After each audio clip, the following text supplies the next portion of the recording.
Hi everyone, this is Linda Bennett, your spiritual counselor and psychic host for Metaphysically Speaking. We are coming to you today over the radio, WTMY in Sarasota, and over the internet.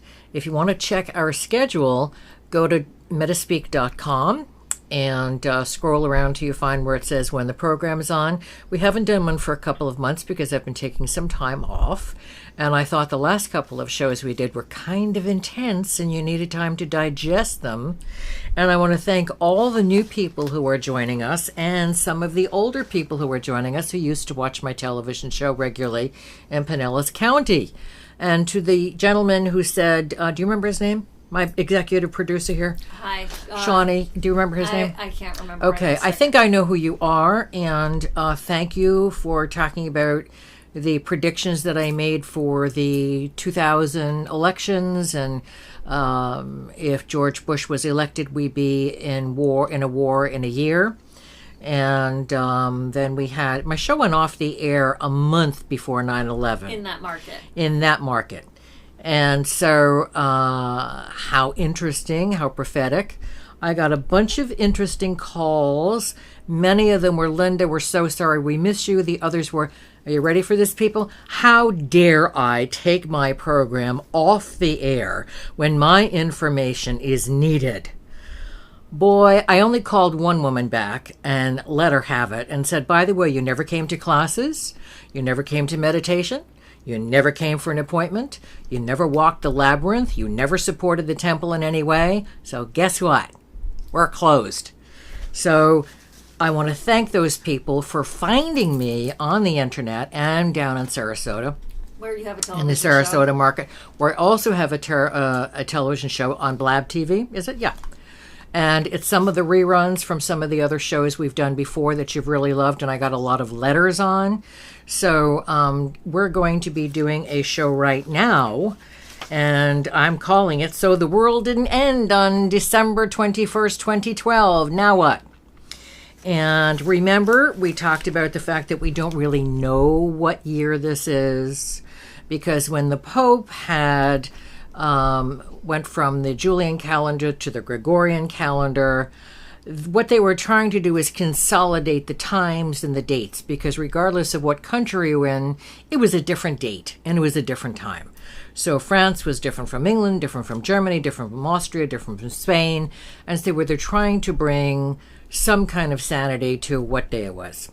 And also that was a time of great commerce through Europe, and people needed to know when they were going to arrive.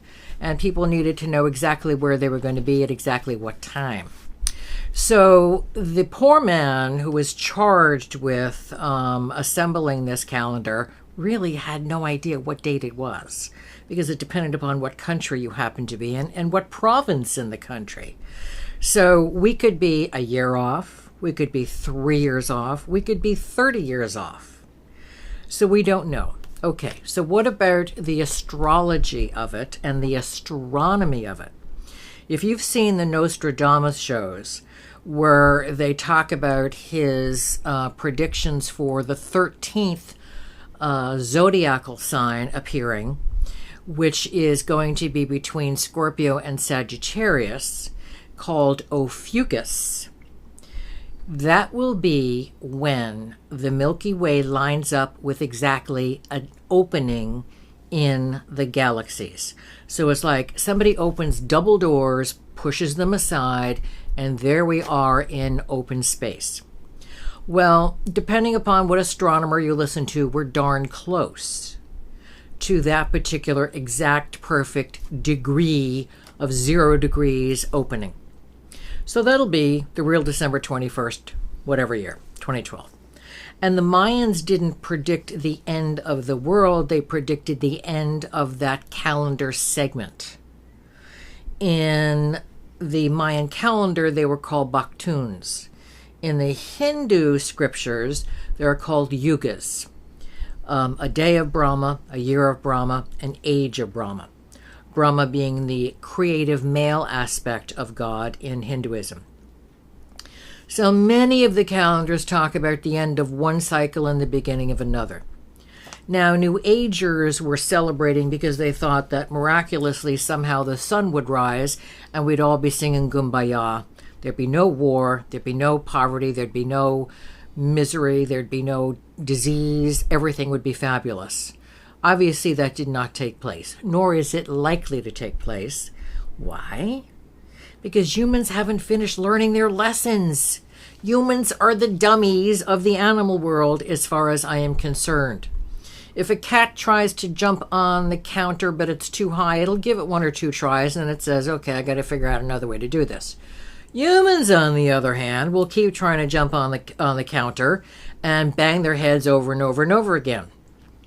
What's the example of a fool? Somebody who does the same thing the same way every day but expects a different result.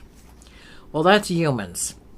So humans are the ones who are actually moving energy forward or backwards on this planet. Humans are the ones who are actively keeping us from evolving by greedy behavior.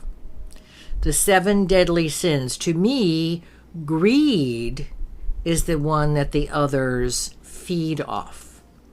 Because if you're greedy, you want somebody else to do the work for you. If you're greedy, you always want more. Whatever you have is never enough.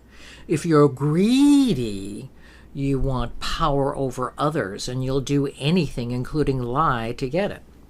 So if you think about greed, and you think about the wealthy people, for instance, in New York City, as far as I'm concerned, with the amount of money in New York City, downtown, which was flooded from Sandy the hurricane, and Staten Island, and New Jersey, and all the gambling casinos that made a fortune over people's stupidity thinking they're going to break the house.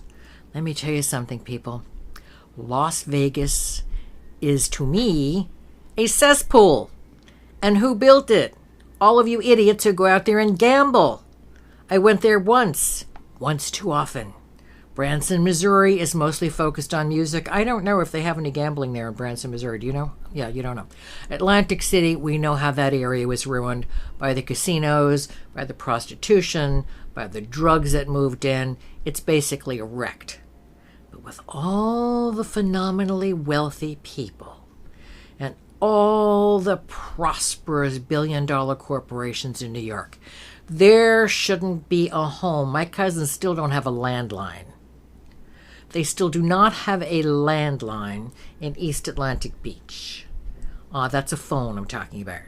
They have power. They didn't lose their power. They were so lucky because they had sand dunes on their island. First of all, nobody should live on a barrier island. For you people who live in the interior of the United States, a barrier island is a strip of land before you get to the mainland, and they are there to protect the mainland with sand dunes and sea oats and other plant life that protects the mainland.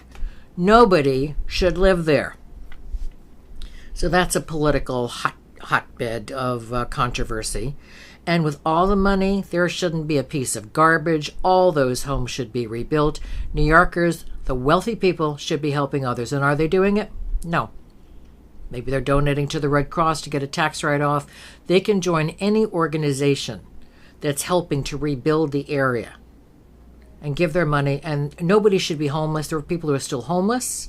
There are people who still don't have enough food. And that is what greed does. They have theirs, the heck with everybody else. So, what are we going to do about all of this? Now what, since the world didn't end? I will talk a little bit about the astrology, and I'm going to talk about a bucket list, and we have a caller on the line named Chelsea, who's just had a brand new baby boy, and his name is Oliver. And Chelsea, are you with us? Yes, I'm right here. Okay, what is your question for me? So my question is I gave birth to Oliver the day before this supposed end of the world. Right. And it didn't happen. And my question is, what type of generation are we entering into, like with Oliver? And there's some sort of baby boom right now. And what are the implications of that? Right. The interesting thing is before a tragedy or before some kind of change, drastic change on the earth or drastic change in the astrology, many souls race through to be born on that particular planet. There are a variety of reasons why. Now, you know I have Oliver's chart, and I looked at it and I got hysterical laughing because I told you before he was born that this was going to be a special kid. And when I interpret the chart for you and your husband, you're both going to need an Excedrin because this child has so many special degrees in his chart, and he has so many special aspects that it's astonishing. He has a chart that's similar to mine. And I got to tell you, I have not had an easy life. Uh-oh. And he did not come through to have an easy life, but he came through to accomplish a great deal. So there were children that came through to make great changes on the planet, and your son is one of them. There are children who came through because they just had a little bit of time left karmically on the planet. So maybe they'll live to be 2 or 3 or 4 or 5 years old, and then they're done. They don't ever have to come back to planet Earth again unless they choose to. There are others who came through to be special spiritual beings, saviors, and there were others who came through to try to thwart all that. There were evil children born, I would say more so at that particular time than other random times. And why is that? Because evil always tries to destroy good. So parents out there, I don't care what religion you are, raise your child spiritually. If you can't find, and I'm not talking about where you go to these churches and these elderly women stand up and say, oh, there were flowers around you and your mother loves you. I'm talking about true spirituality.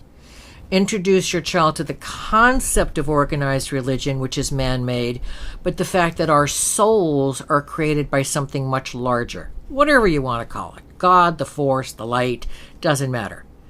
Because special children, and I was one who fought with the Catholic Church constantly.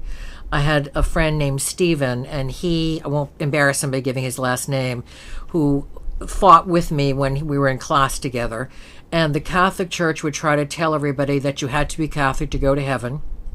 And I said that is nonsense. There's an entire universe out there. You cannot tell me that even just on this planet, I'm 12 years old arguing with a priest, by the way, who was 6'6", that all the people who have been born throughout the ages on this planet are bound to go to hell because they weren't Catholic. I'm sorry, there's no God like that I know. And of course, he screamed at both of us, and we were told screamed at to sit down. That was true. You had to go to heaven. Well, I was too smart for that, and so are many other people. But what happens is, to please the parents, the children start subliminating their own spirituality, so that they go to church, or they go to temple, or they go to the mosque with their parents, and they feel like they fit in, and they're told, well, you won't get a good wife or you won't get a good husband unless you belong to this religion. Your child, amongst others, will not go for that. Your child will rebel. Will your child encounter evil? Yes, we all encounter evil. But it never jumps out at us like a red being with horns and a pitchfork, because that would be like screamingly obvious. Have you ever felt that there was somebody that was truly evil and you needed to stay away from that person? That you can think of, Chelsea? Oh, yes, absolutely. Okay. Everybody faces that. Number one, they're trying to scare you off your path, so you think, oh, gee, maybe I should go to my religion. I didn't really believe in it, but maybe they'll give me some kind of support. And they chase you away, hoping to get you off the master's plan of spirituality and back into kindergarten, because that's a point for them. They also want to see how much power you have in resisting their intensity of evil. And when you are comfortable with yourself as a soul, it's like going to a place you don't really want to be, but you have to be there for a business meeting or something, and you think, oh God, get me out of here. Just turn me into a frog and I'll hop off into the pond, or anything. Get me out of here. And then you just realize that you're completely oblivious.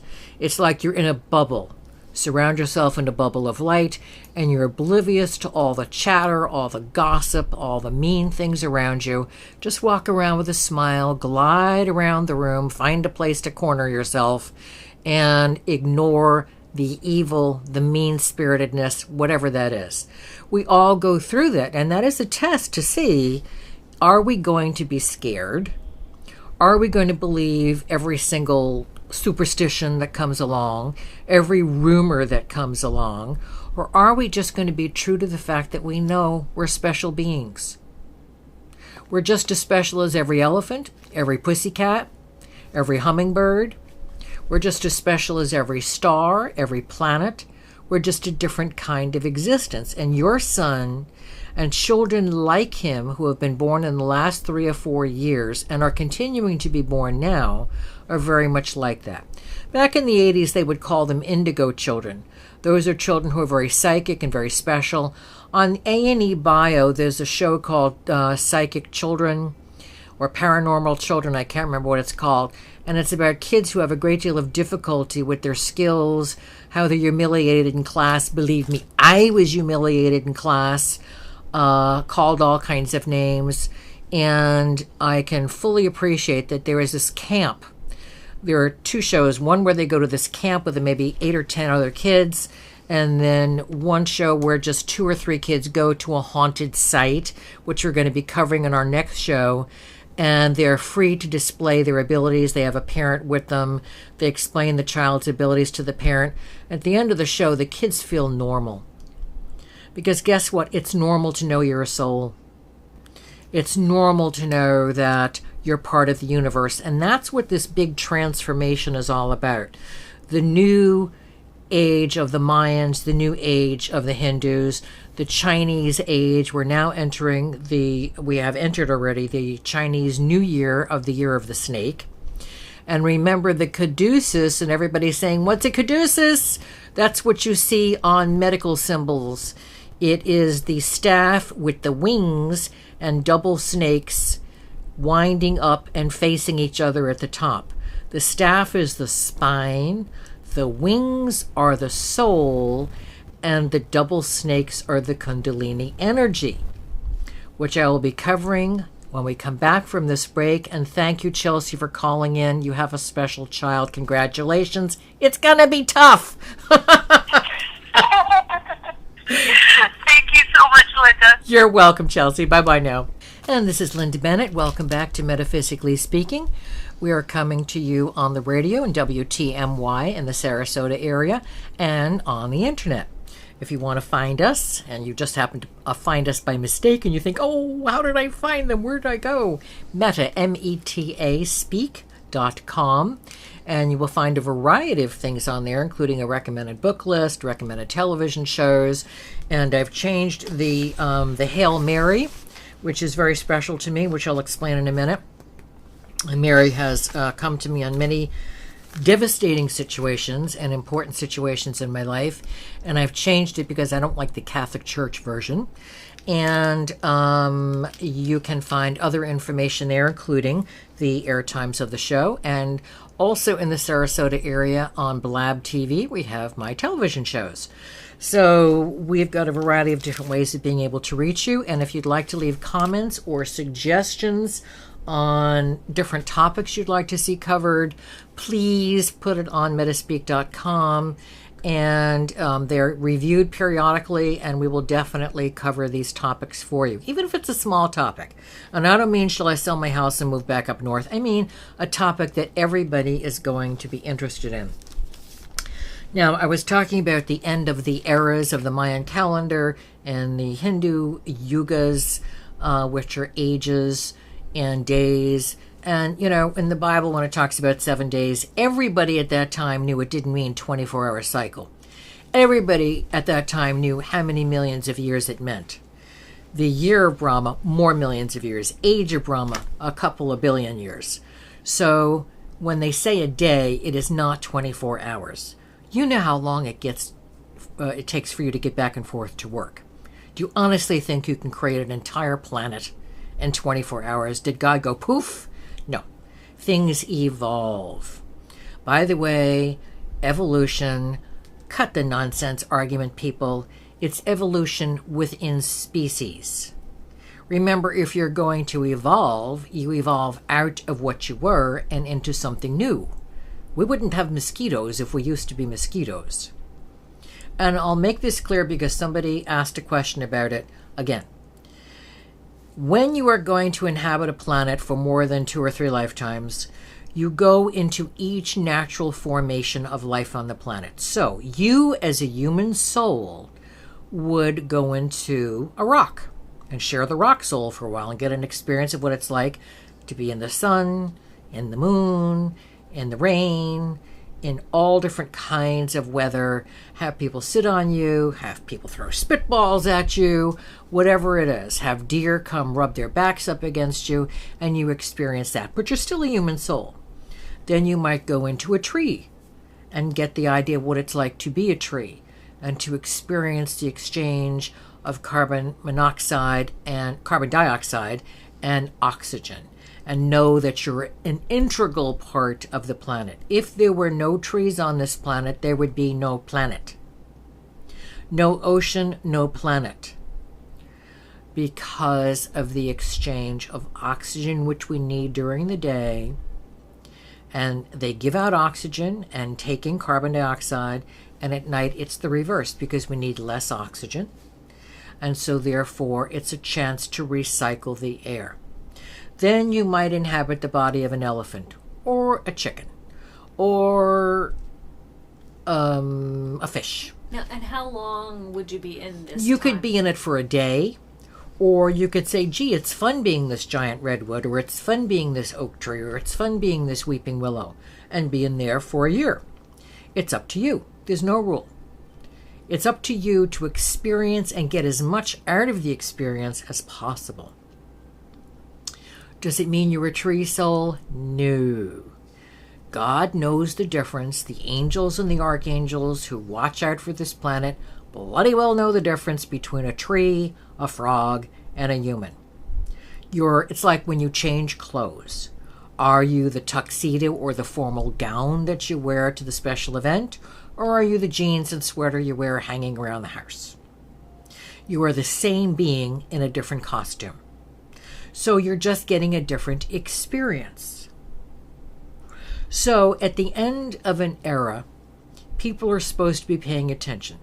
In ancient times, and today even, the Hunas, who are the spiritual people of the Hawaiian Polynesian areas, the Aborigines in Australia, the certain African tribes still practice ancient ways. I'm not talking about voodoo. I am opposed to anything that draws blood. I don't care who I insult. If you draw blood, it is dark magic. Period. End of story. God can't deal with a dead goat. God doesn't want a dead baby. God doesn't want a beating heart. The Mayans were 1,000% wrong doing that kind of practice, and therefore that's their problem, and that is their karma. Karma, the law of cause and effect, you reap what you sow. So you know what you are and what you need to be to get the experiences you will need on a particular planet. At the end of a cycle, people are supposed to be aware, and by celebrating these end of cycles, beginning of new cycles, like Wiccans do with Halloween. Halloween is the New Year, New Year's Eve, and the New Year's Day of the Wiccan year. Wiccans are people who worship God through nature. They don't know if there's a male god or a female god. They worship both because God is both male and female and perfection neither. But the celebration helps people have a landmark, a hallmark of yesterday meant that, tomorrow means this. I have to review yesterday and plan for tomorrow today. So when you have a culture that utilizes the energy of the end of a cycle, they're more aware of the changes than so-called modern society, which doesn't know one day from the next unless it's Friday. And then they're all excited. So we in the West have bypassed basically the energy. Everybody was nervous. I told you not to be nervous. I told you it wasn't going to end. Not only did I pick it up psychically, I just knew it wasn't going to end at that time. Will things end? Well, they've already noticed that the Earth is tilted about 15 degrees in the last 25 years. The Japanese earthquake and tsunami tilted 9 degrees, I think it was. And so when there's a tilt to a certain point, the Earth shifts its axis. Think of a giant rod running through the Earth, and the Earth spins around it. And that spins and wobbles, and that's how you get your year, and that's how you get your cycles, and that's how you get your procession of astrological signs. At the end of a 26-year period, it's right back where it was 26,213 years ago, I think it is. And you start all over again. So, but you're supposed to start on a higher form of consciousness. Sandy is just one of many devastating storms we're going to continue to have because of climate change. And I'm sorry, Marco Rubio, and all of you who are denying that humans have anything to do with it, but we already have enough data that this is the worst drought we've had in record. It is the worst climate we've had in record. It is the highest seas we've had on record, and so on and so forth. For people who want to think that Jesus is going to come and save everything, if I were Jesus, I would say, skip you people. You're too dumb for me to waste my time. The rest of you, struggle along, do the best you can. So I'm suggesting, first of all, that you make a bucket list. Remember that movie, The Bucket List, with Morgan Freeman and Jack Nicholson? Make a bucket list. What are the things you desperately want to accomplish? But make it realistic. If you're 45 years old, you're not going to be an astronaut.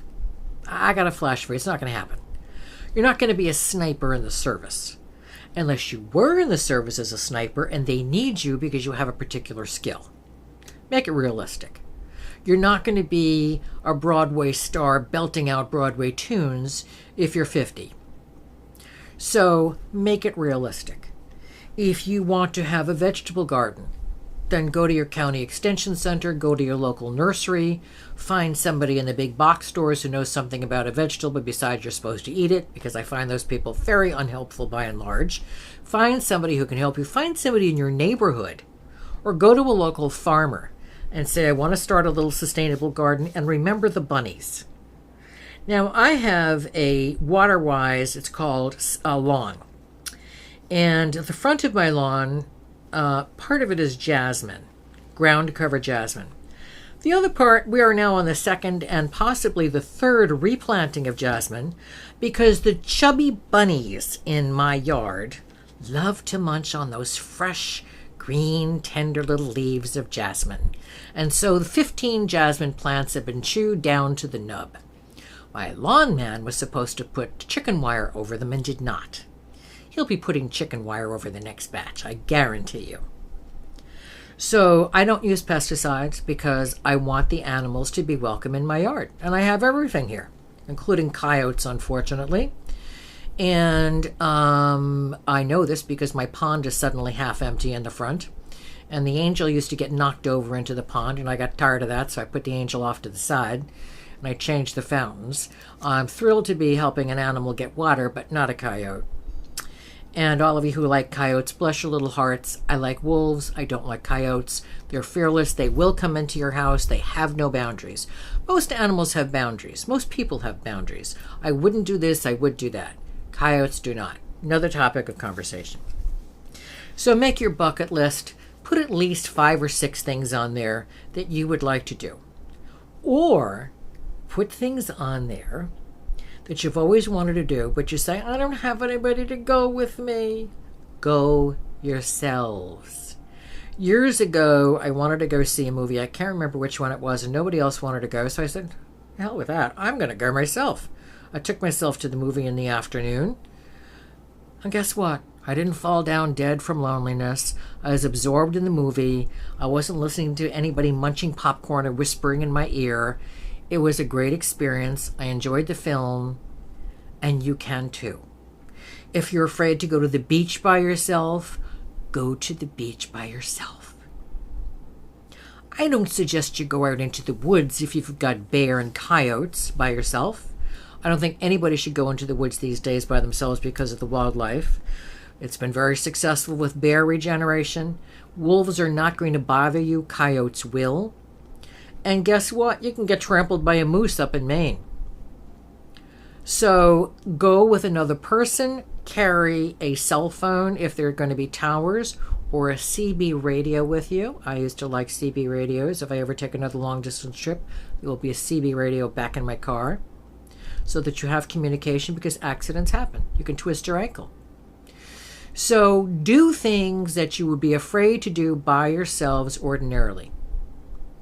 Learn to swim if you don't know how to swim. I don't understand people who live anywhere near water and can't swim. That makes no sense to me. It's like not learning how to walk. It's just dumb. So have a friend teach you how to swim. I taught a friend named Betty years ago who used to be terrified of the water. She went in with me. I taught her how to float. When she said, "Why is your voice further away?" I said, "Because you're floating by yourself." And she goes, "Oh no!" And she, of course, went down, splashed down, went back. I held her up. I had said, "Okay, now open your eyes." She couldn't believe she was floating by herself. She was 55 years old. She was an older neighbor of mine. She was very sweet, but panicked at the thought of the water. Next time we went to the beach, she runs in the water and splashes like a kid. I taught her how to do the side stroke. The front was too threatening for her to get water in her face. So I taught her how to do the side stroke, which is one of my favorite strokes. Do things that challenge you. Do things you said, "Well, if I had time, I would." Make the day. Take the day off if necessary. Why? Because when you carry these wishes with you, or these unfulfilled things in your mind, you are creating the need to come back in another lifetime and take care of them. Do you really want to have to take care of yesterday's business in your next lifetime? No, you got enough to do. And another thing you should do, if you've had an argument with someone, either send that person a note saying, "I still don't agree with you, but I want you to know you're in my thoughts and prayers." Do it. If you have the guts and the person isn't going to hang up on you, call them. Be the better person. Maybe the person is so intimidated by what happened, they think you'd never want to speak to them again. And even if you don't want to speak to them again, write them a note of forgiveness. Your life will be so much better. And that's one of the things we do here at Metaphysically Speaking. We've got 3 more minutes in this segment? Okay. Making you feel better by understanding your spirituality and how you fit here in the puzzle of the earth. How you fit in the puzzle of the universe. We all have thousands of experiences of different forms of life. And going back to the caller who just had a baby on December 20th, which must have been a little bit scary for her. You know, she had that fundamentalist background, which she grew out of, and there was so much publicity on every channel, tomorrow. Guess what? There are souls that come through as babies, and they only need a few years left in life. And this has been through our time. They only need a few years of being here on the planet. And maybe they need to take care of health karma, so they come through. Do you remember little Maddie Stepanek? That little boy with the muscular dystrophy, and he wrote poems, and he wrote a book. What a blessed child. How he suffered, but what a cheerful, delightful little being. You just wanted to hug him like a little teddy bear, give him kisses. He had a short life, but what an impression he made on this planet. What a blessing this child was. Well, that is the karma of the child. You as parents didn't do anything wrong. I'm not talking about abusive parents. I'm talking about loving, normal parents. You didn't do anything wrong. Your child wasn't yanked from you. God didn't take the child away. This was predestined before you all came to the planet. You all made this agreement to come together and be the parents, the custodian of this little soul who would need extra help. And by and large, parents I've talked to over the years, the parents you see on the Oprah show or Dr. Oz or whoever, knew their child was special. And the child was always smiling. The child was always laughing. It was a great child.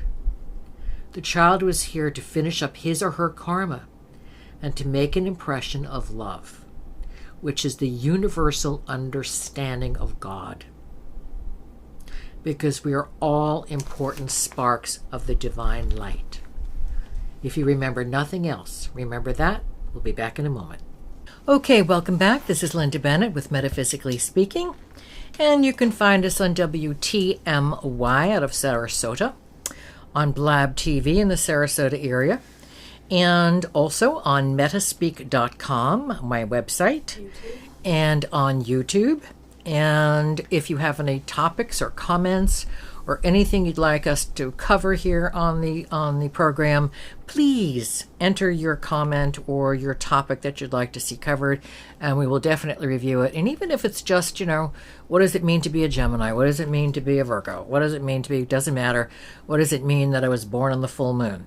It does mean something. So it doesn't have to be a long topic. It can be something that's short. So whatever you want to know about, we will discuss. Now, I just said to my executive producer, Shawnee, an hour is not enough time. I need like 3 hours, which is why I'm talking so fast, because I'm trying to cram everything in. Let me quickly tell you about another way of keeping time, and that is looking at eclipses. You have an eclipse of the solar, that's a solar eclipse of the sun, and an eclipse of the moon. Normally we have 2 approximately every 6 months. Occasionally there are 3, and we have 3 coming up. April 25th is going to be a partial lunar eclipse at 4:07 p.m. Eastern Daylight Time. And it's going to be, the sun is in Taurus and the moon is in Scorpio. Now, currently there are 12 positions of astrological signs. The original astrology, by the way, was solar is masculine, lunar is feminine. They had 13 symbols. Some cultures, like the Chinese, still operate on 13 signs. And Taurus and Scorpio are a pair. 12 signs, 6 pair. What does that mean? Opposition. Taurus tends to be stubborn. Taurus tends to be rooted. Taurus tends to be very grounded, fearful about making drastic changes. Scorpio says, get your fanny moving before I sting you with my tail, or I pick you up with my wings as an eagle, because you've evolved from the scorpion, and we're going to fly away because we got work to do. So that's April 25th at 4:07. It will be visible in South America, Europe, Africa, Asia, Australia, Antarctica, not many people there, the Eastern Atlantic Ocean, and the Indian Ocean, and the Western Pacific Ocean. On May 9th, there is a solar sun eclipse at 10:55 p.m. Eastern Daylight Time, and that is going to be double Taurus. The sun is in Taurus, the moon is in Taurus. That will be visible from Oceania, Hawaii, and most of the southern Pacific Ocean. On May 20th, so Taurus means a double stubborn day. So here's how you work this. If you make great plans from a foundation of Taurus, the sun, you can put it into action on the same day, because it's Scorpio, and Scorpio is transformation. It's life, death, rebirth. Life, death, and rebirth. It's the only one of the astrology signs that has 3 symbols. Scorpion, eagle, phoenix. Remember Harry Potter, and Dumbledore's best friend was his phoenix, hawks, or fox, not hawks, fox. So you create the plan, and you put it into action on April 25th. On May 9th, that is the solar eclipse when you give it birth. Now, it'll be very grounded because of the double Taurus, but you may feel like you're being blocked, so just meditate on it. Make a list. I'm popular. The idea of making lists is very popular with me, because you take it from the astral form and put it in the physical form, and we are physical beings in a spiritual body. The spiritual body is in the physical form, rather. I have too many things to talk about. I'm getting too confused. My tongue is not as fast as my mind.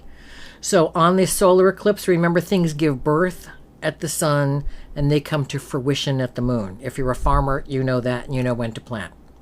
So things may seem a little blocked, but that's okay.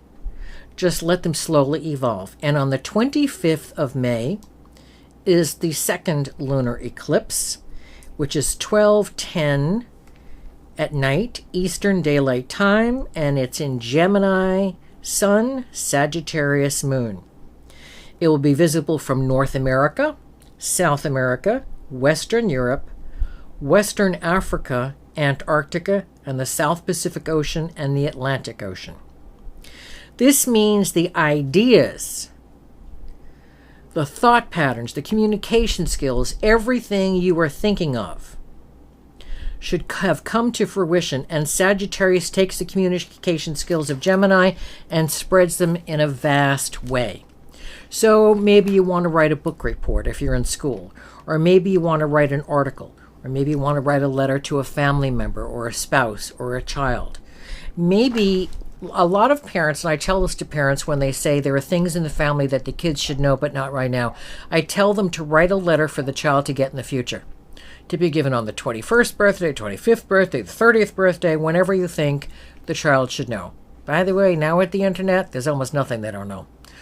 So, but that is for you to take the ideas fresh in your mind, fresh in your memory, put them down for your child so there's an understanding and an acknowledgement, and that can come to fruition. If you're in the communications field, things should go very well for you. So the next set of eclipses, I believe, are October and November, and that is a bookend. Everything is a bookend, but it's an open book because it's end, beginning, end, beginning, end, beginning, end, beginning, year after year after year after year. 3 eclipses is not usual. It's not a usual event. It happens, but it's not usual. And 3 eclipses mean, any eclipse means extra intensity. There could be extra intense nerves because people are more nervous and they're fighting their progress spiritually, or they're fighting with their families, or they're fighting with somebody. There could be extra car accidents. There could be extra arguments amongst people at work or amongst people at the family. You could have a barking dog as you're trying to do your radio show. You could have all kinds of obstacles, but the obstacles make you stop and think. It doesn't mean God doesn't love you. It means that you are supposed to stop and think, life is not a bowl of cherries. The idiot who wrote that song, I'd like to get my hands on. It's not a dream. You might have wonderful times in your life, or you may have a rest life, which is every 7 lifetimes. Things go extraordinarily well. You know those people? Their hair is perfect. They never get a pimple. They never get a headache. They look fabulous. They're brilliant. They have talents everywhere. They're musical. They're scientific. They have all kinds of abilities. They marry a fabulous person. They have fabulous children who never cry or have runny noses. Don't you just want to smack them? Well, those people really worked hard, and this is their rest life. You'll get one of those. You've had them before. So eclipses are extra energy and extra opportunities for you to really break through something that has been going on in your life that needs to be transformed or stopped or started. It's an opportunity for you to mark your life. And you get the extra energy. Taurus can either be stubborn or persistent. Scorpio can be reckless or transform the universe.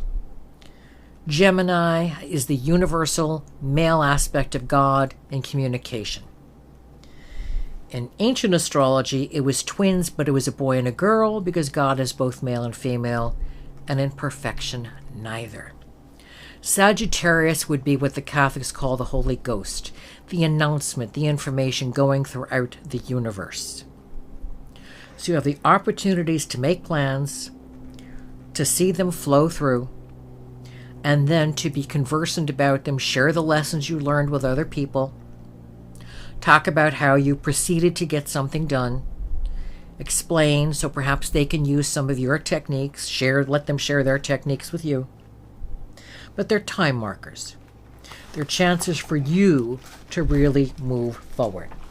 Now, in the last show we did, we talked about Saturn and Scorpio, Saturn being the teacher you hated because you thought the teacher was picking on you, but years later you realized that was a great teacher. That teacher really brought me out of my shell. And I had 2 teachers like that, Mrs. Armette and Mr. Sherry.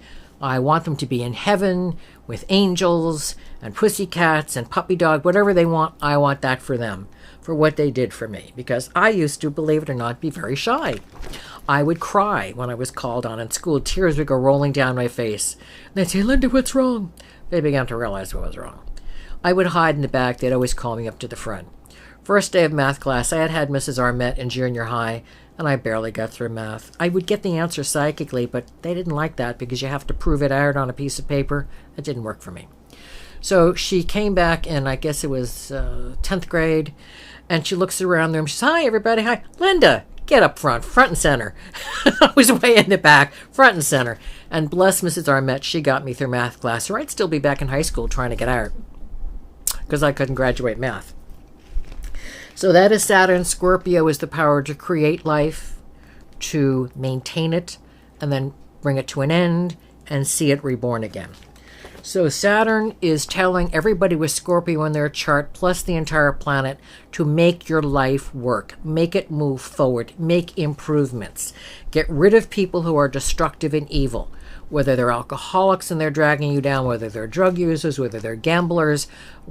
Guide them to an AA center, guide them to Gamblers Anonymous, but get them out of your life. I don't care if it's your husband, your wife, your kid. You are enabling them if you're not stopping them from doing it around you. Believe me, I'm a product of 2 different kinds of alcoholics. I had a boyfriend who went back to drugs years ago and tried to kill me. I've been through it all. And I'm going to tell you, regardless of how fabulous you are, you can't change anyone. You could be Mary, Mother of Jesus, and you can't change anyone. Other thing that's happening, and that is from October 2012 to September 2015. The other thing that's happening is Pluto is in Capricorn. Pluto is, and I don't care that they made it an unplanet because it's still a planet or a giant asteroid, it has energy. And it's called the House of Transformation, the House of the Occult. Occult means hidden knowledge, knowledge for the advanced souls only, not the kiddies, not the people who are fearful of their own shadows. And I've always said you must go into the darkness to find the light, and out of the darkness comes the light. It's like the cycle of a 24-hour period. You have to have the nighttime for quiet, for the trees to transform, for birds to sleep, for you to think and to sleep, and then you get a rebirthing in the morning. So Pluto, the house of the occult, is in Capricorn. Now, I, as an astrologer, and as someone who has a Capricorn cousin, I have lived with Capricorn energy. It ain't easy. Because Capricorns are very grounded, very organized. There's no one cleaner than my cousin Janice. No one. She walks in the room, she immediately starts scrubbing and rearranging and making organized. And I wish she lived here. She is, what the heck is her title now? But she used to be a nurse for 30 years, and now she works in administration, and everything is organized. And God forbid somebody has a stethoscope out of order in the supply department. Everything has to be organized, because if you go in and you're looking for a stethoscope or you're looking for a number 3 needle, you need to go where it's supposed to be. It's not supposed to be tossed on the side. So she is fabulous that way, but she also, and every other Capricorn I know, we used to have a double Capricorn in class, didn't we? Depressed. The sky is always black. Everything is always down. Nothing is ever going to get better. Oh, they smile and try to make the best of it. I'm trying to make the best of it. I'm trying to make... Well, shut up already and do something about it. So, this is also the forces of the universe of transformation telling you that you must use your organizational skills for a positive way of improvement in your life. You must use the Capricorn groundedness to understand how the cycle of life works. And this is usually a 27 to 33 year We only have 3 minutes left in the show. It can't possibly be. We'll have to cover the Chinese astrology in the next show. This is an opportunity. It's usually a 27 to 30 year cycle. And the Capricorn ruling planet, interestingly enough, is Saturn. So if you don't learn the lessons of transformation out of misery and despair, you're going to be whacked on the head over and over and over again. Capricorn also craves financial stability. Well, don't we all? But Capricorn gets panicky. So does Scorpio. Get panicky if we don't have financial security. The idea is to overcome the panic and deal with the reality and figure out things that you can do. The idea that you are a spark of God and capable of almost anything realistic in the universe is absolutely true. You're not going to transform into a tree. You're not going to become a natural blonde if you have pitch black hair. You don't need to be. Be yourself. I do believe in hair dye. If you want to dye your hair and you don't look great, like Emmylou Harris looked fabulous. She started going gray at 20. I had my first long white hair at 14. Shows you my childhood. I do not look great in white hair. So you're saying that Emmylou looks good? She looks fabulous. Fantastic. She looks like a natural platinum blonde. Yes.